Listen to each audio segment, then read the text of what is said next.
Hi guys, welcome back to my channel. If this is your first time here, you are welcome, and if you are a returning subscriber, thank you for always stopping by.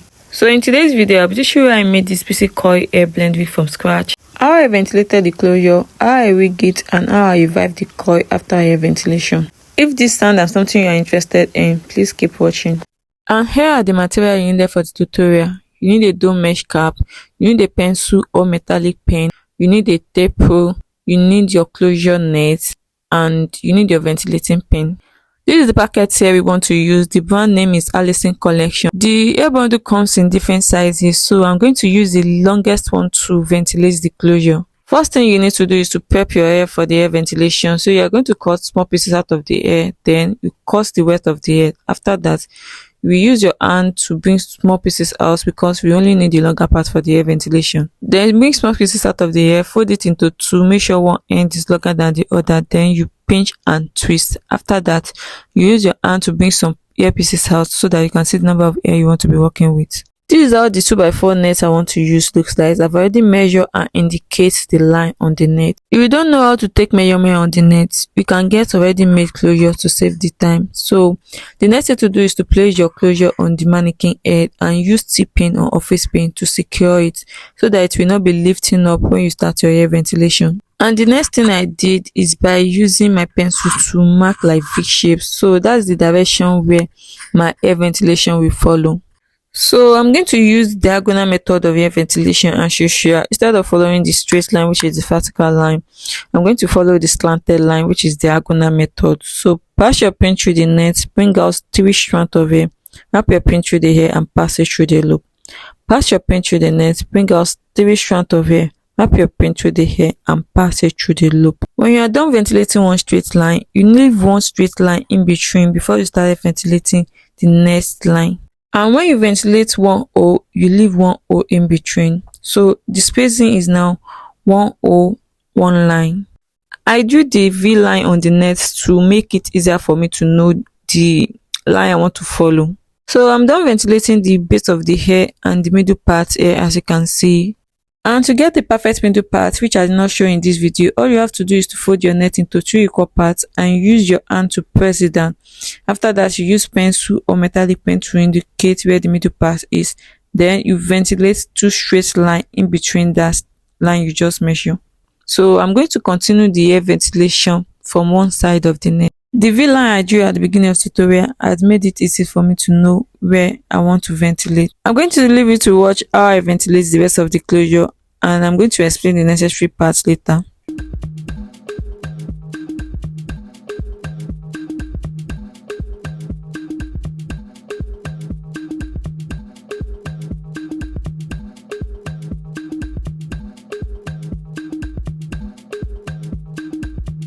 And this is how the closure looks like when I'm done ventilating everything. You can see that it looks natural, beautiful, and at the same time is very full. The next thing to do is to place your closure on the canvas head. I've already wore the dome mesh cap on the canvas head or camera. After you are done placing it very well, you need to use your T-pin or office pin to secure it so that it will not be lifting up when you start your sewing.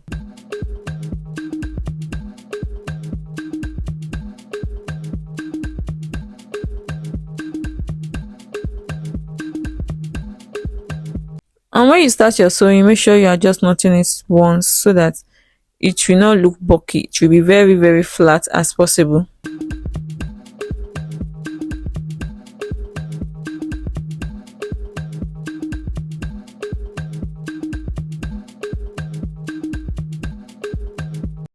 And this is how it looks like when I'm done with the sewing. You can see how neat and firm it looks like. So I have to draw this line off camera because I don't want this video to be unnecessarily long. All you have to do is to place your tape at the back of the closure, then measure 1 inch from the net and use a metallic pen or something that can show to indicate where that 1 inch stop. So the next thing to do is to start sewing your hair bundle from the back section. And since the hair it doesn't come with the same length, we are going to start with the shortest one. I forgot to mention, if you want to ventilate, you need to use the longest part of the hair bundle to ventilate so that your closure or frontal will not be too short after ventilation. When you start sewing the back section, you have to knot it at least twice to secure it so that it will not be loosening up after you are done sewing it. I'm going to leave you to watch how I did that, and I'm going to explain the necessary parts later.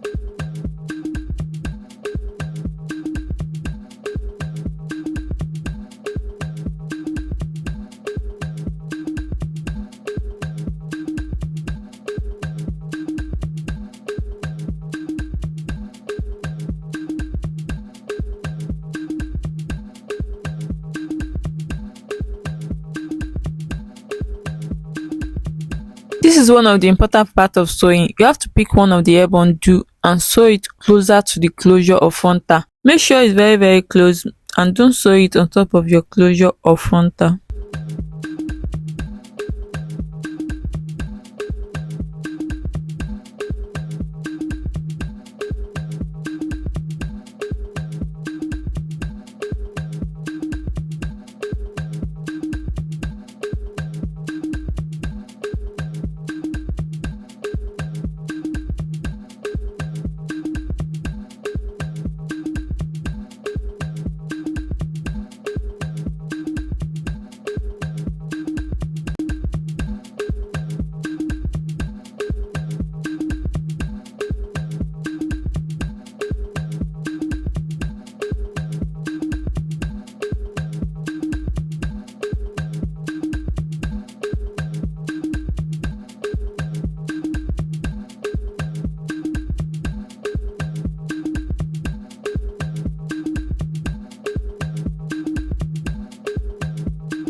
So I'm finally done with the sewing here. The next thing to do is to coil the closure part. As you can see, the coil is no more there, so I have to use my flexi rod to coil it. So I'm going to leave it to watch how I did that.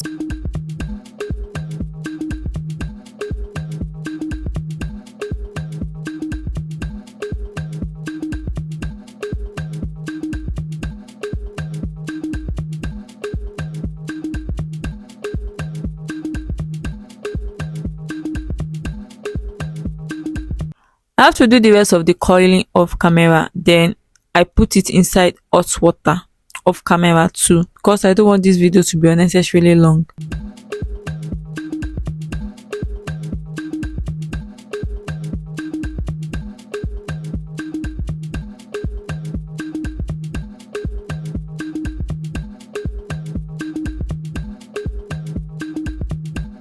When I'm done removing the flexi rod from the hair, the next thing I did is by using my hand to separate the coil one after the other. After that, I apply my wax stick on the closure part. Make sure it's on the closure part only, don't apply it on the body of the hair.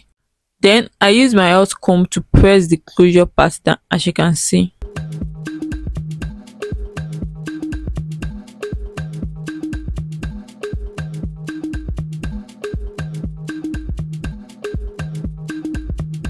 And this is how it looks like when I'm done with the whole styling and everything. You can see how beautiful and how bouncy the coil is. If you did not tell anybody that this is not my hair, nobody will know. How are they going to know? You can as well apply water and leave-in conditioner to maintain the coils, but you have to use your flexi rod to revive the coil first. And we have finally come to the end of this tutorial. Please don't forget to like this video to help this channel out. Drop a comment if you have any question, share with your friends, and turn on the notification bell to get notified whenever I drop another beautiful video. See you in my next video. Bye.